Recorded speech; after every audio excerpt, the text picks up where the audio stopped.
kid was doing the one that did I wasn't sure if he was doing it or not. He hasn't said anything. Yes, I told him, John, I come first, I'm not playing first. He's telling my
Can you please stand for the pledge?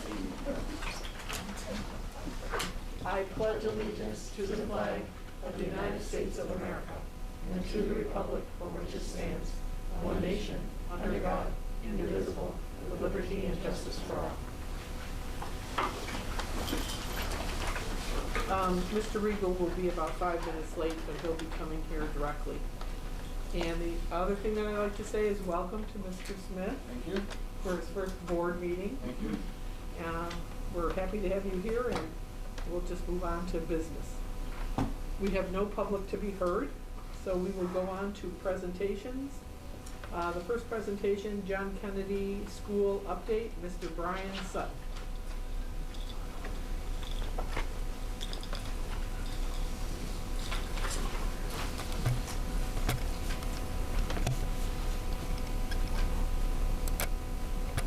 All right, good evening, everyone.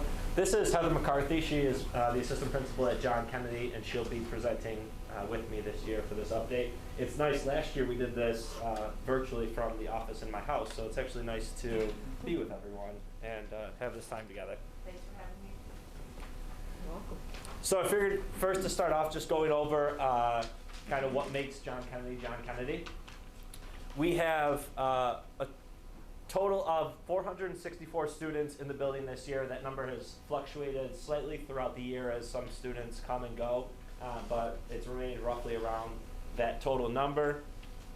55 teachers, 20 teacher aides, 3 clerical, 1 security aide, us 2 administrators. We have 2 wonderful counselors, 1 wonderful psychologist and librarian, as well as our security aide, nurse, and custodians. We also have a floating nurse as well, which has been extremely helpful to have 2 nurses on hand this year, especially.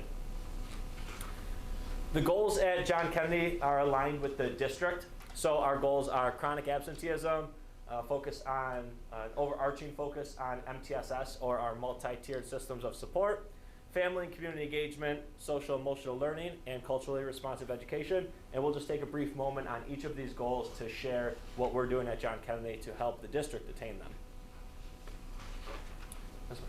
So for chronic absenteeism, which is one of the goals of the district, of course the goal is to improve upon that. So the average daily attendance rates for each grade. Grade 2, a little over 94%. Grade 3, almost 94%, so 93.69. Grade 4, almost 94% attendance rate, and so the school average is 93.87 attendance rate. So what we do is, let's say a student is absent and it starts to become a trend or a pattern, the teacher always reaches out to the parent first. That's how the process is. Then the teacher will reach out to the counselors and to administration. We meet weekly, the administration, the counselors, and the school psychologist, to discuss any students who are showing any trends of absenteeism. From there, we'll do actions such as send home letters, make phone calls from the counselors or from Brian or myself, and home visits. We also try to foster positive reinforcement for students who are attending after maybe a period where they weren't. So we'll do positive phone calls home or texts, and then we also have a SOAR program after school to try to entice those students to stay after school. And our goal for our building, and I believe it's the district goal as well, is 95% is what we're trying to get to for attendance rate. So, well, ideally 100%, right? But 95% remains our target. So multi-tiered systems of support, that is MTSS. That is a framework. MTSS has been revamped at John Kennedy, and we are really trying to get all stakeholders involved. It's not a thing, it's a framework, it's a process. So part of that process is an MTSS meeting. So any students who are identified as struggling, whether it's academically or behaviorally, and I think that's something a little new that we brought in this year, we will have a meeting based on data for those students. So we will set specific goals for the students. We will meet again so that we can measure that progress through progress monitoring, meet again, either set another goal or revamp what we need to do. So far, we've had students who have been able to get out of the process because they met the goals and are making progress, and there's others who are still struggling, so we're adding more and more interventions, like tier 2 or tier 3 interventions for them. We also have parents come to these meetings as well. The next goal that we're working towards is family and community engagement. At John Kennedy, we have I'm just going to highlight a few. We do a ton that involves the community and involves families. Some of the highlights so far this year, one is our Golisano Children's Toy Drive. This was a twofold. So we collected a variety of toys from small little things, dollar store, 5 and below items, to some teachers donating larger items. And we not only donated them to the Golisano Children's Hospital, but we also provided Christmases for families around Batavia. So we took everything that Mr. Knapp and Miss Nanny had collected. They're our school counselors, and they sort of led that initiative, and Mrs. Knapp as well. And we not only were able to donate truckloads to the Golisano Children's Hospital, but also over 10 families in Batavia City School District that would otherwise have not had Christmases. So we were able to provide that, as well as our Thanksgiving food drive. We provided for over 10 families as well, that we went and delivered the food to their homes, which was a wonderful experience for our staff and students. We also, for the first time, did a gratitude walk this year, which brought in outside families and community members to come participate in mindfulness activity. So right leading up to Thanksgiving, we talked a lot about what students are grateful for, what staff are grateful for, and so we did an outdoor gratitude walk that had different stops along the way to practice what you can do when you're feeling stressed or feeling tense, and go through breathing activities. We had a free book table that students could take books. We had a hot chocolate station, and then we had students write what they were grateful for on index cards. And Ms. McCarthy and I read those over the announcements for the weeks leading up between Thanksgiving and Christmas. So that was nice for students to hear what their peers were thankful for. And a lot of it was family, a lot of it was teachers and friends. We continue to focus on social emotional learning as well. Yeah, so SEL is really embedded in everything that we do instructionally, and even in the way that we approach the students and the students would approach us. Some highlights for our SEL. We do have an SEL committee made of teachers, counselors, and administrators, which is awesome. They really like to think out of the box and come up with cool ideas. So one thing we came up with was starting the year, I think it was the first week of school, with the Hill Brothers, which I guess is a local Batavia celebrity.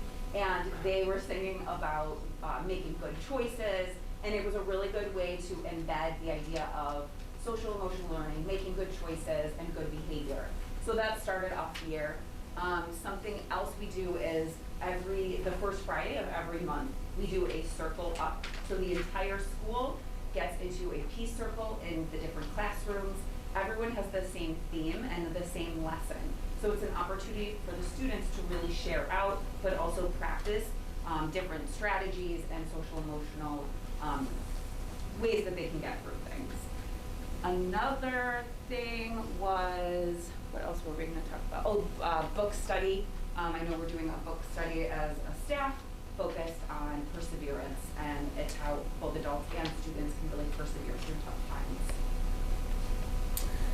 We're continuing our culturally responsive education approach. Last year, it was a monthly theme at John Kennedy, but it was all about the teachers doing some reflection on where they're at in their own knowledge base on culturally responsive education. And this year so far, we've continued with that, except extended it into the instruction. And Dr. Corey's helped with that as well, and making it a priority for staff to make sure that our content as it's being delivered is culturally relevant, and our library has books that are culturally relevant as well to engage all of our learners. And our personal goal this year is really focused on collective efficacy. So currently we're reading a book school-wide, not the students, but all the staff and faculty members, and it's called Grit in the Classroom. And I took this quote from it as I was reading it before I came here today. Be a yardstick of quality. Some people aren't used to an environment where excellence is expected. And one thing that we're pushing at John Kennedy is that expectation of excellence, both from our staff members and from our students. And so we believe that through working together, we've created a what I need time, which is win, and teachers all share students. So students, if they are in Mrs. Brown's class, may go over to Mrs. Antonor's classroom for that time and really get focused, direct instruction on what they need. And this is all an effort for our teachers to really work together, to learn from one another, and to really have every student have the opportunity to get the best out of all the teachers that we have in the building. We also did learning walks this year where teachers went into each other's classrooms, observed what they were doing, and then left them some positive notes, and there was a note catcher as well that they filled out on what they learned. So it's no secret that the last couple of years have been challenging on students and on the academic instruction they've received. So in response to the COVID challenge, we knew that we were servicing a lot of students, and we knew that we were supporting them with their reading interventions. What I didn't realize, even until I was preparing this presentation, was it's 48% of our students are receiving some kind of academic intervention, which is both wonderful and telling at the same time. And so ideally, if we are on the path that I believe we are on, that number will go down, hopefully, over the next couple of years. But the reality is that we're dealing with an unprecedented time where students were in sort of a half in-person, half hybrid year, and the year before that they were learning at home. So the fact that our AIS reading teachers have taken on more kids, more students than they ever have before is a sincere kudos to them and their hard work. And the fact that our schedule has permitted us to service 48% of our students is pretty wonderful. We're also implementing an extended day program for both students that need some acceleration and also some that need remediation. So we have students coming before school and after school that can get a little extra push if they are where they're supposed to be, and students that need some recovery. The way that we communicate from JK is we use our live feed on our website. We have a Facebook page and a Twitter account. And we also use the Batavia app, which sends messages directly to, text messages directly to all parents, and also notifications on the app as well. And obviously we are available phone calls and emails. So our last thing is just thank you for all of your hard work. Thank you to the board and our district administrators and our new superintendent. As you know, this is still a challenging time, but we are really getting on the right track. And thank you for your dedication to not only the school district, but John Kennedy. Thank you. Thank you. I don't know if anyone has any questions or... I do. Yes, Ms. Bennett. In this chronic absenteeism numbers, let's just use grade 2 as a first example. How many of those students are in that percentage that are considered chronically absent from school? I mean, you have 6, 5, and 5.9%. How much Oh, of our that team, okay. 5.9% are actually chronically absent? Because you have ill kids coming back, you know, that are only out for a day and they're not chronically ill, and that's reflected in this attendance rate too. Correct, right. I don't have a percentage on that, but I will tell you that our chronically absent students that we talk about weekly is probably 10 to 12 students. Okay. That is, Out of your whole school? yes, Okay. yes, that truly really are chronically absent, that we are taking every necessary step and involving community agencies in order to get them there. Okay. Unfortunately, what we see is that when we get one there, another one pops up because it's been another, let's say, 30 days of school, and now someone else has missed 15 of those days or 10 of those days. But it's a much smaller number that's chronically absent as opposed to just absent. Okay. And unfortunately, those numbers are less than we would like, also because of COVID and because of parents calling, keeping kids home during times that the numbers were higher, they were nervous. Okay. Yeah. Okay. Anyone else have any questions? I guess not, so thank you very much. Thank you all very for much. the presentation. Appreciate it.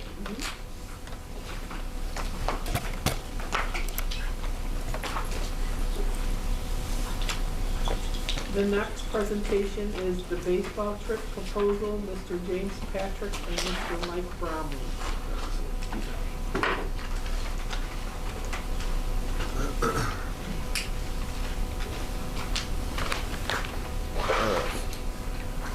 Good evening, everyone. I am James Patrick. I'm a phys ed teacher at Tate Middle School and a varsity baseball coach.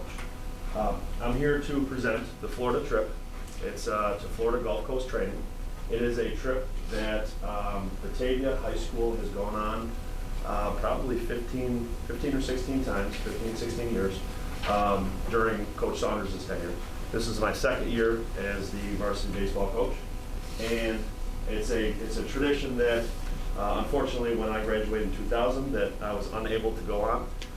He didn't start the trip, I believe 2002 or 3 potentially was the first year.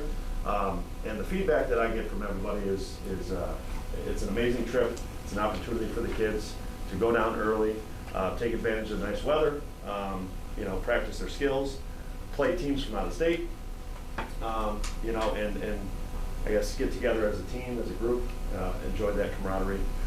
This year, we're deciding, I've talked to the kids, polled the parents a little bit over the last couple weeks, and I've got positive feedback.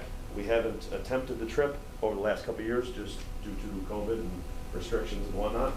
So we're here this year. We would like to go back. I've spent a lot of time doing research on how to get there, where to go, what to do, who to take, and so we started the communication.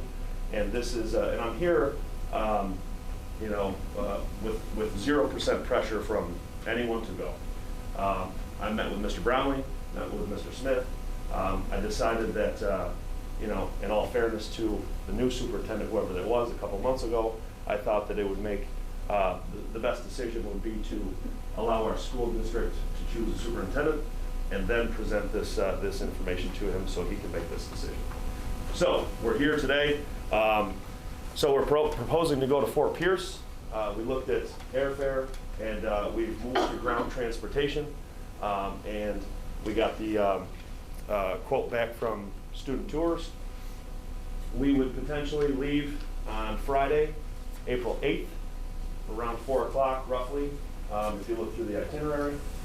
We would get there on Saturday. It takes about 24 hours. We have to stop once, and they change drivers in North Carolina, and a new driver would take us the rest of the way. We would stop, throughout, get there on Saturday, and Vinny Carlisi is the manager of the Florida Gulf Coast Training Program. He's great helping us out. He gets us on fields anytime we need to. He schedules our dinners. He schedules everything for us, games, practices, and whatnot. So he's great down there. We stay at a Comfort Inn, and I spoke with him, and I said, one issue we want to make sure to take care of is spacing, to limit our numbers and our contact with one another. just in sleeping quarters. So he's able to accommodate us there. He has about 85% of teams returning to Florida, both college and high school. So things are good, and you know, we're just now here to get approval, to answer any questions that you may have. Some of the precautions and things that we're going to take into consideration are, you know, testing the individuals, the people who are going on the trip prior to leaving on April 8th. And obviously, if, you know, hopefully all tests negative, then we can, you know, go on the trip.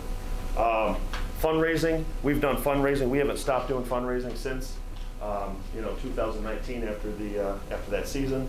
We've spent, you know, time building up the budget, or building up our account. So we have a considerable amount of money that we can contribute to the trip. Typically, it's about $850 to $900 per student to go. And through that fundraising, we try to minimize that cost. Kids have the ability to fundraise their entire trip over the course of the year. So pretty much when we finish our baseball season in June, you know, we start the fundraising for the following year. Parents initiate that. Parents take control of all the fundraising, which is awesome for me. You know, so they do a great job of fundraising to build that budget. This year, Airfare was, we looked at Airfare, and I left it on there. It was, typically, we have a transfer flight. This year I looked at some of the prices, and they were about $700 to $800 per person, which is the entire trip. I just don't think that's fair to ask, you know, and that's a lot of extra fundraising, I think. So ground transportation we looked into, and this gives us the ability to take the JV and varsity team, which was one goal that we had as a coaching staff. We would like to take both teams down there, give them the opportunity. In Florida, they have a number of JV teams that are down there that they can participate. They can play in controlled scrimmages and whatnot.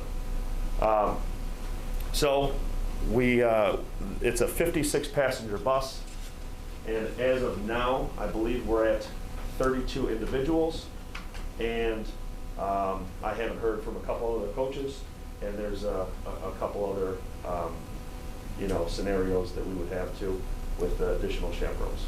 So I don't know, I could probably talk about the trip for another 15 minutes, but you want to open up for questions? So you're actually saying for, let's say, the varsity team, 25 athletes on that team, you're only taking 3 chaperones? Three paid chaperones. 3 paid. So myself, Yep. Greg Merzak, he is a Jackson School phys ed teacher. Yep. Ben Buchholz, Yep. he is our JV baseball coach. Ronnie Kleinbeck, he is the assistant varsity coach with me. Scott Lazzaroni, he coached modified baseball for us last year. I would take one more modified coach, but we have to have someone home to coach the modified team. So we'll leave one guy home. I have been approached, you know, a couple teachers have shared interest. They like to go down and watch. You know, so if we needed additional chaperones, typically it's only, the last time we went, it was me, Coach Saunders, and then 2 parents actually met us there. So. For 25 athletes. That was 20 that year. This is adding 5 more kids to the JV team. So I think it was 19 or 20 kids, I think that we took. Okay. So 25 total, or is that just the varsity, or is that the JV team too? Varsity is roughly 12 or 13, Okay. and then JV is around 15, 12. 16. Okay. You know, and we're getting close to that time. We've had a couple kids, a couple juniors decide baseball wasn't for me, and you know, so every January, February, you get a couple kids that, you know, decide they want to go track or work, you know. So I think that number is right now is 25 or 26 that I can foresee going.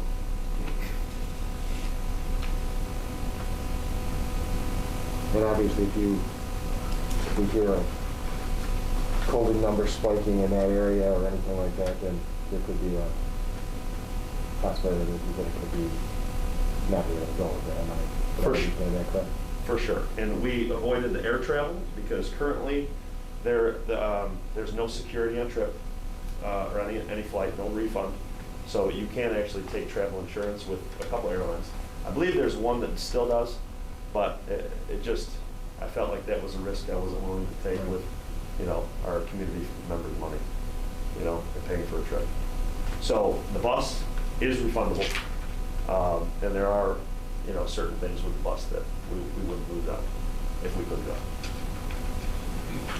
So you have the plan for testing and all that beforehand, anything for when they come home? At this point, we do not. We had the discussions, and from what I found, it wasn't necessary to come or to test again when they got back, with returning to school.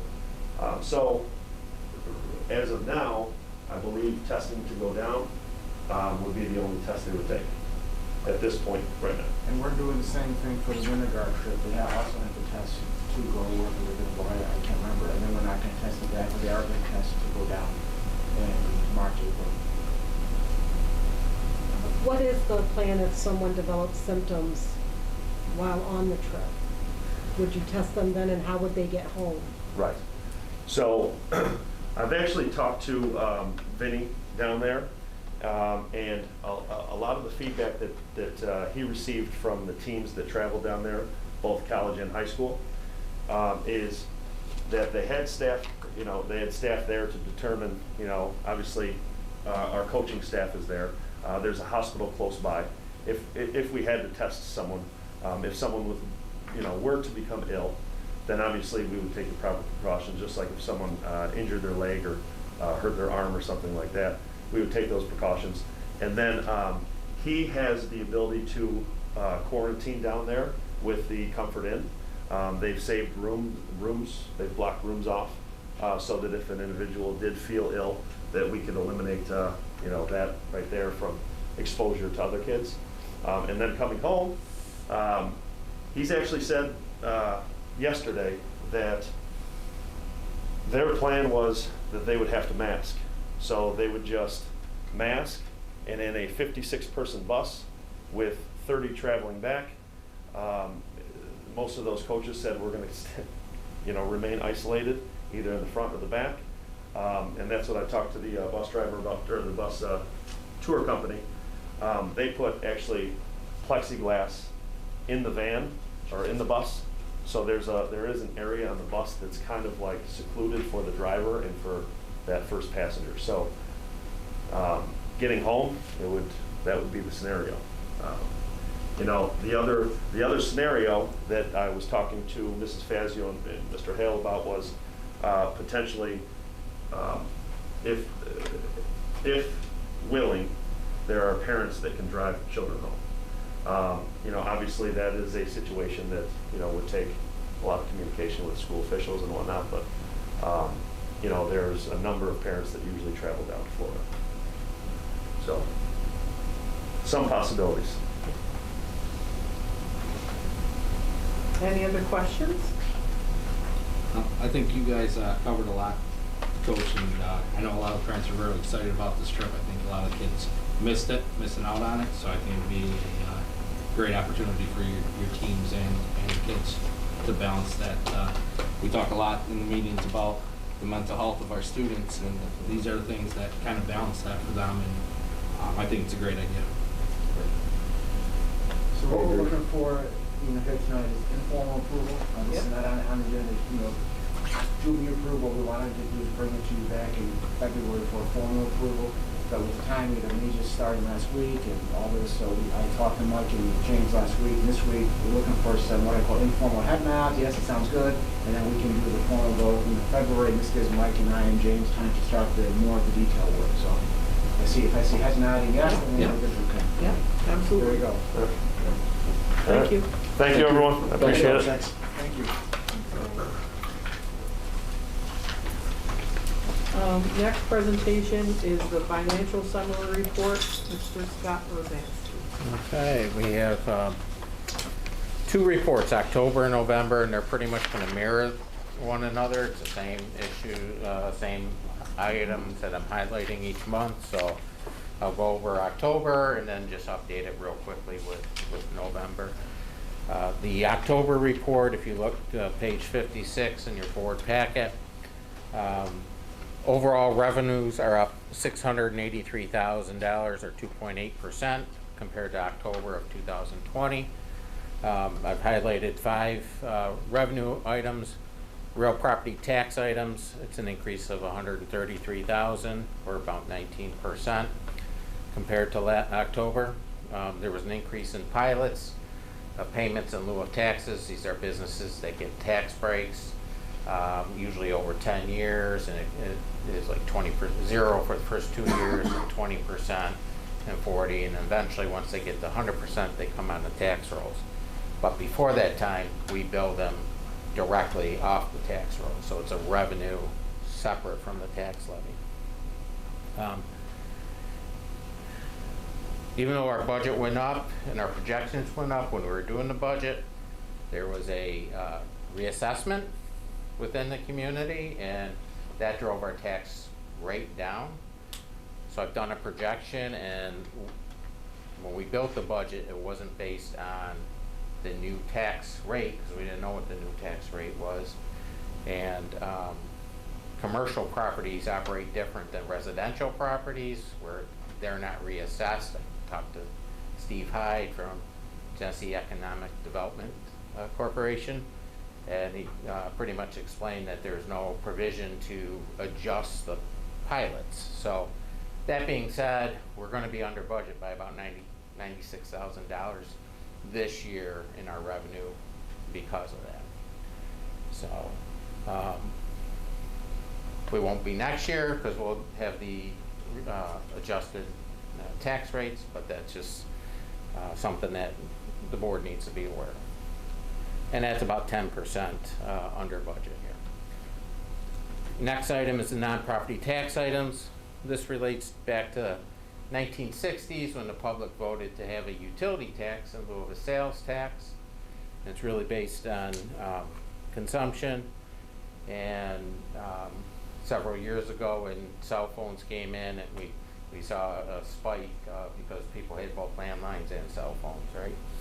And then now most people have gotten rid of their landlines, so they're not paying, twice for the service type thing in terms of their needs and things like that. So this kind of fluctuates based on consumption with the local taxpayers. Compared to last year, we are $6,000 higher than last year, and our 5-year average for annual average is about $683,000. Our 10-year average is $710,000. We budget $675,000. Last year we did $686,000. So we're trending very similar to what we did last year. So meeting the budget and maybe exceeding it a little might offset some of that loss in revenue in the pilots. Sale of property. Next item that's highlighted, that's $61,000 increase. The board approved the sale of 2 pieces of equipment in October. The Hyundai 2006 loader and a John Deere tractor. One we sold through Auctions International, and the other we were trading in, and we're getting a new one larger Kubota tractor with implements like snow blower attachment and stuff. So one piece of equipment is going to cover what 2 pieces of equipment used to do. So that's an increase of revenue there that we did not have last year. Miscellaneous decrease of $92,000 or about 89%. And this is really a result of some timing. A few years ago, we did 2 special projects, infrastructure projects, that we were able to use for E-rate. And last year in October, we got reimbursed for like access points, phase 1 of the project. This year, we have been reimbursed for the remaining infrastructure project, but the money came in December, so we have a little bit of timing difference. So, and the one in this January January, that's about 140,000. So those are two special projects we did like 3-4 years ago, upgrades. State aid and federal aid, it's an increase of 576,000 or about 15%. There was a slight change in TRS rates, and the first 3 months, September, October, and November, we get, New York State pays the teacher's retirement system rate bill for us, but yet we have to record it as revenue. So it's an indirect revenue. We don't actually receive the money and then pay TRS. They pay them directly, and we record the transaction. So there's a slight increase because of that, but the main increase is a year ago, we were operating on getting less money from the state until, all the stimulus monies went through in December and March and such like that. So the state was holding back money and not giving it to the districts and other municipalities. So we're ahead of schedule because of that this year, because there's not that delay from the state.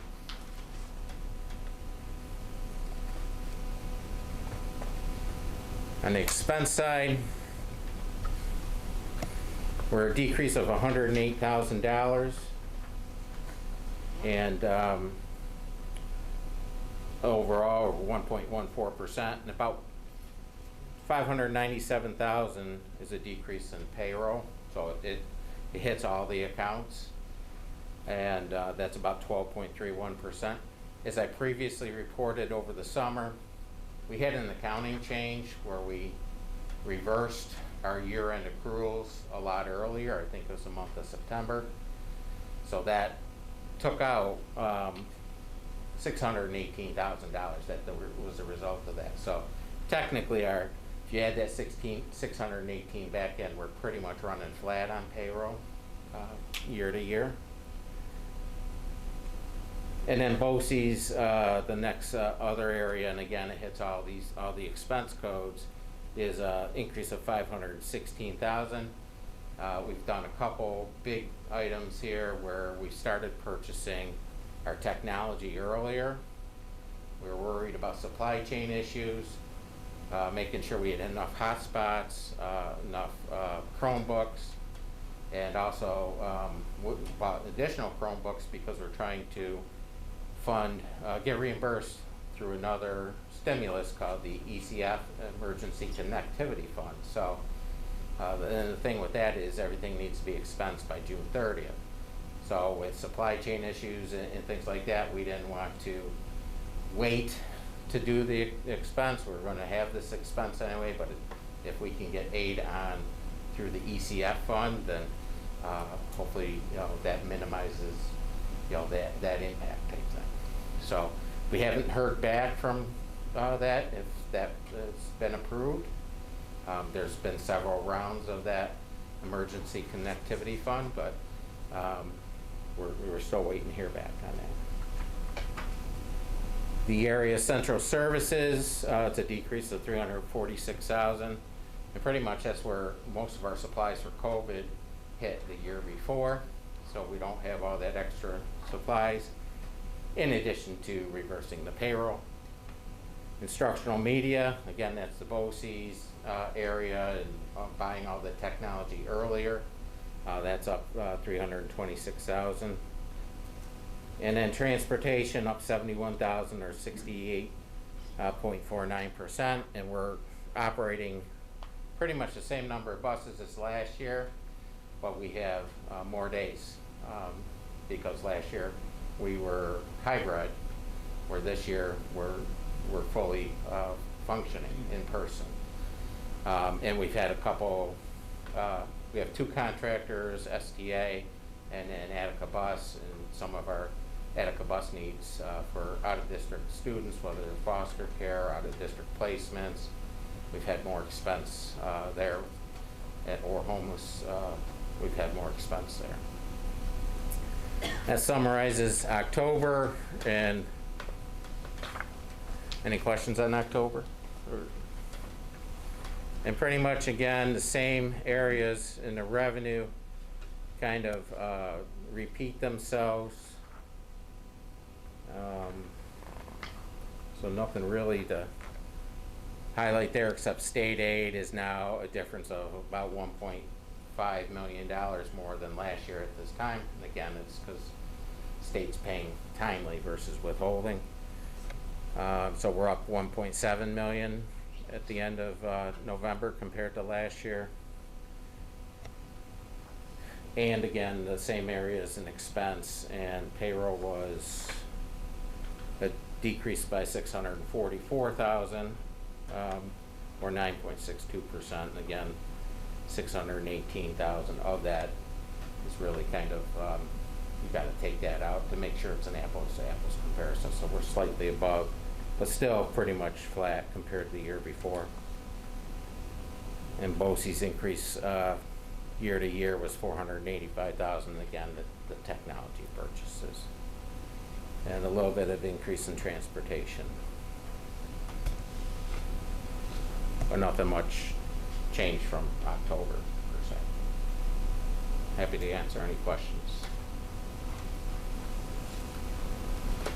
Nope, we have none. Thank you. Okay, thanks. Thanks, Matt.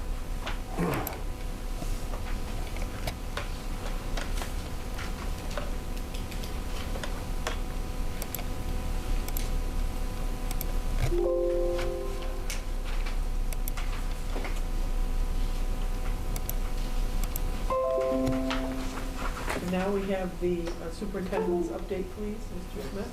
Thank you. I just want to say to the board and to our schools and to Molly, Scott, and Trish for the very warm welcome I have received.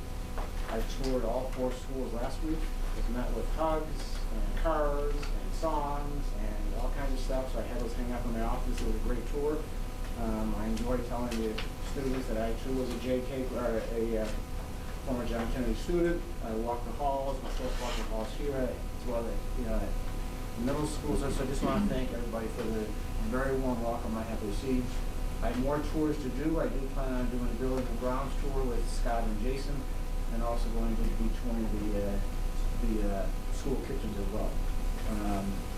I also want to thank Scott Bishopy. I know he's not here, but I want to thank Scott for a very smooth transition. We had 2 or 3 suppers at Settlers and lots of good chatting and conversation to make for a smooth move to this district, which I'm very glad to be here. So once again, thank you to the board, thank you to the schools, thank you to our principals and the central office staff, and also Brittany as well, for making a very smooth start to my time here. Diving right in, we have adopted Test to Save with respect to testing for positive cases. We announced that last week. We do expect to receive more test kits. We received information last week. We're still waiting to get the details on that. And we have a plan to redistribute those once again to our families. So we are expecting more test kits as well. So we announced the test to stay last week. I appreciate the work that Trish has done with me on that, and also Nancy Heights. As we get more information, honestly, things change sometimes by the hour. We received new guidance now that was contrary to what we received last week. So it's really quite a puzzle to put all these things in place. But we do have Test to Stay, and our families have been very appreciative of having that. So we're essentially trying to keep more students in school by having the Test to Stay. If they agree to it, families, if they want them to, we will test them here at school. If the test is negative, they stay. If it is positive, they have to leave. And we've had a number of students who already have returned. I met with the principals here this morning. They've had several students start already. So any question on that before moving to another stuff? I know that's it.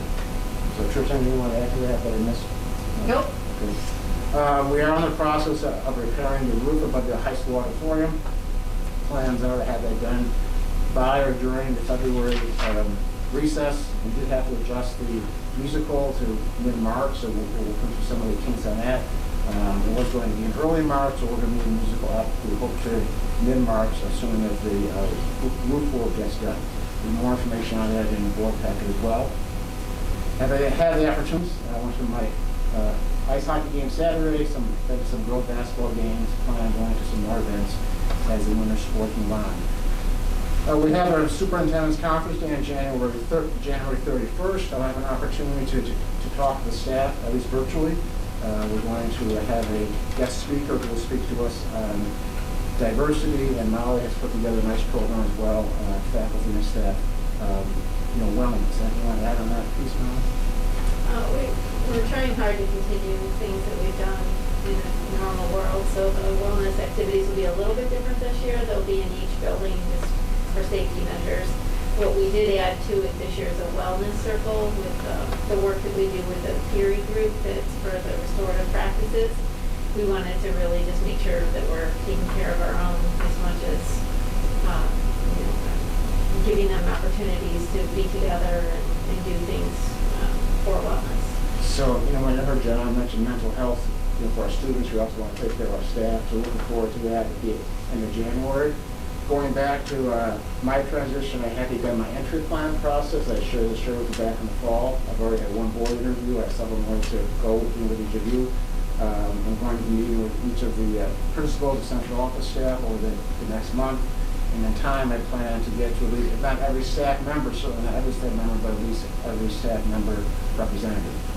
I'll be doing that over the next 2 or 3 months. We had our first leadership meeting here with all the administrators, including the assistant principal. We did a little icebreaker. We did some leadership training. We talked about some upcoming events. So I'm looking forward to working with that group. Thursday night, we have our community forum that has been advertised via Facebook and email. To date, we've received about 40 questions or so. So I will be on the tube, so to speak, with my colleagues answering. It's not going to be, we're not going to be taking questions live, so to speak. A lot of the questions have already been pre-submitted. So we went through, and we'll be doing that on Thursday night. Also, my chance to informally meet our parents as well. Speaking of that, I've been invited, along with several other high school alumni, to participate in the jazz band concert at the Winter Guard. It's a fundraiser for the Winter Guard, so I will be playing. I play mean second trombone, so I will be playing second trombone on January 23rd, along with several other classmates of mine, to raise money for the Winter Guard trip. And just as a reminder to the board, on March, the second Saturday in March, we do have a retreat planned. Elsa and I are going to be working with the facilitators in that in February, but you can just say the date, as I mentioned before, Saturday, March 12th. For a retreat, details to follow. So, anything I missed? That covered? Any questions? Okay, thank you. Thank you very much. Next item on the agenda is agenda alterations, and we have none. So we will go to consent items. I need a motion to accept the consent items as listed. So moved. Motion made by Mr. Marucci. Is there a second? Second.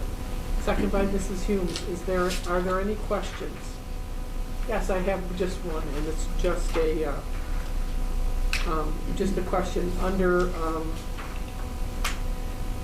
number 33, under 3-year probationary school social worker.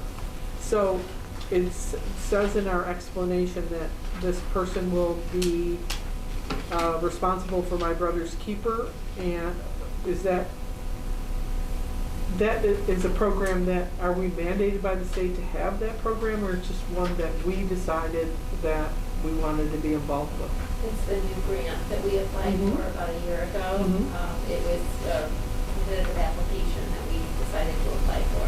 And the other half is another grant of another sort, Mhm. so that will completely pay for this Yep.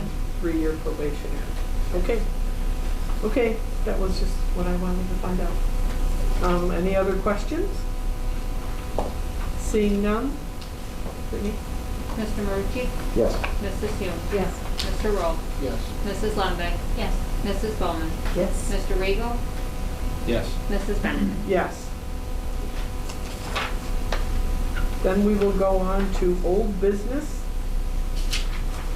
2021-2022 capital outlay project window repair and replacement at Batavia High School, accept proposed bid from Kircher Construction in the amount of $94,400, and we do have a quote attached. I need a motion to accept this amount for the outlay project? So moved. Motion made by Mr. Regal. Is there a second? Second. Second by Mrs. Lenve. Is there any discussion? Seeing none, you can call a vote. Mr. Regal. Yes. Mrs. Lundbeck. Yes. Mrs. Bowman. Yes. Mr. Roll. Yes. Mrs. Hume. Yes. Mr. Marucci. Yes. Mrs. Benedict. Yes. We will go on to new business then. Batavia High School Emergency Roof Repair Resolution, SEQRA Type 2 Action. I need a motion to accept this roof repair resolution. So moved. Motion made by Mr. Marucci. Is there a second? Second. Second by Mr. Roll. Is there any discussion? Seeing none, you can call the vote. Mr. Marucci. Yes. Mr. Roll. Yes. Mrs. Humes. Yes. Mrs. Lundbeck. Yes. Mrs. Bowman. Yes. Mr. Regal. Yes. Mrs. Benedict. Yes. The second item under new business is campus construction management contract for construction manager services for the Batavia High School emergency roof repair. I need a motion to accept this campus construction as the manager servicing for the roof repair. So moved. Motion made by Mrs. Lenve. Is there a second? Second.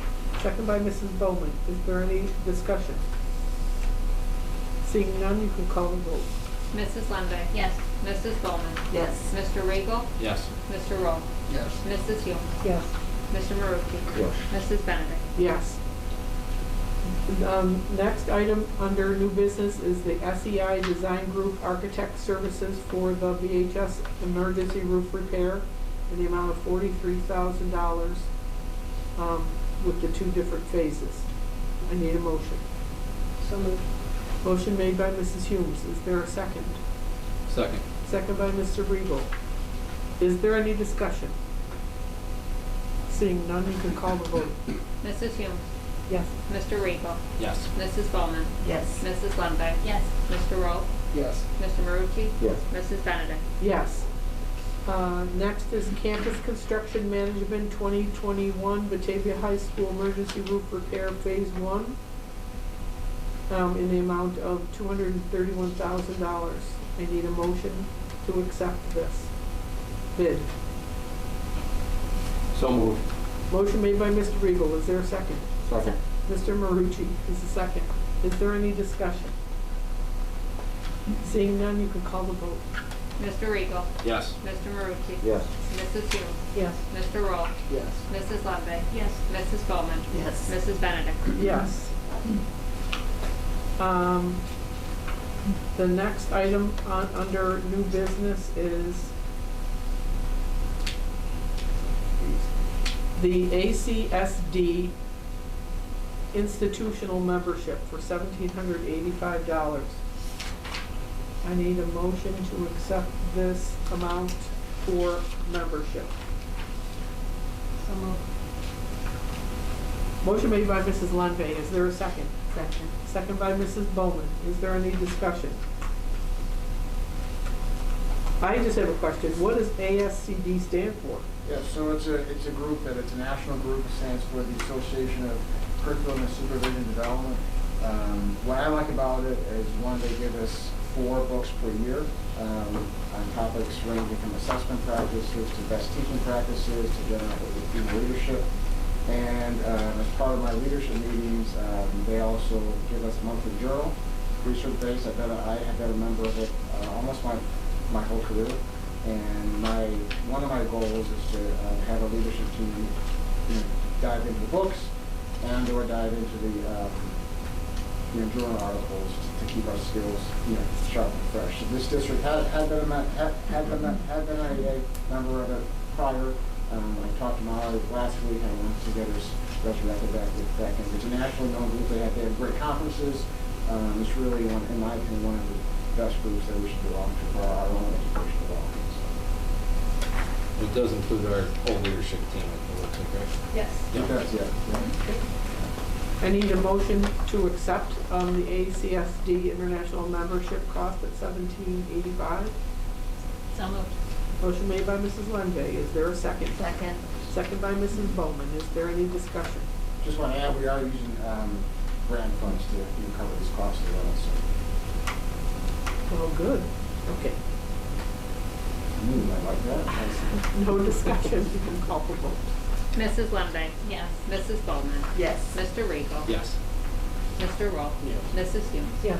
Mr. Marucci? Yes. Mrs. Benedict? Yes. Okay, we're on to other reports, and now this would be a discussion about the March 17th, 2022 board meeting.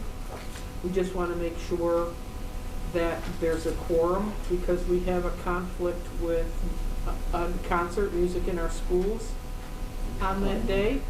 Can I stop you just for 1 second? Sure. I just thought it was on the spot. There's a chance that that concert may be moved. I just thought it was now due to the, changing the roof, and not to change the roof, to the roof repair, and to Okay. the subsequent change in the musical. So, So will we know better about this in the February I meeting think then? it's gonna be moved, right, Scott? I I think they're planning on moving it, so, Okay.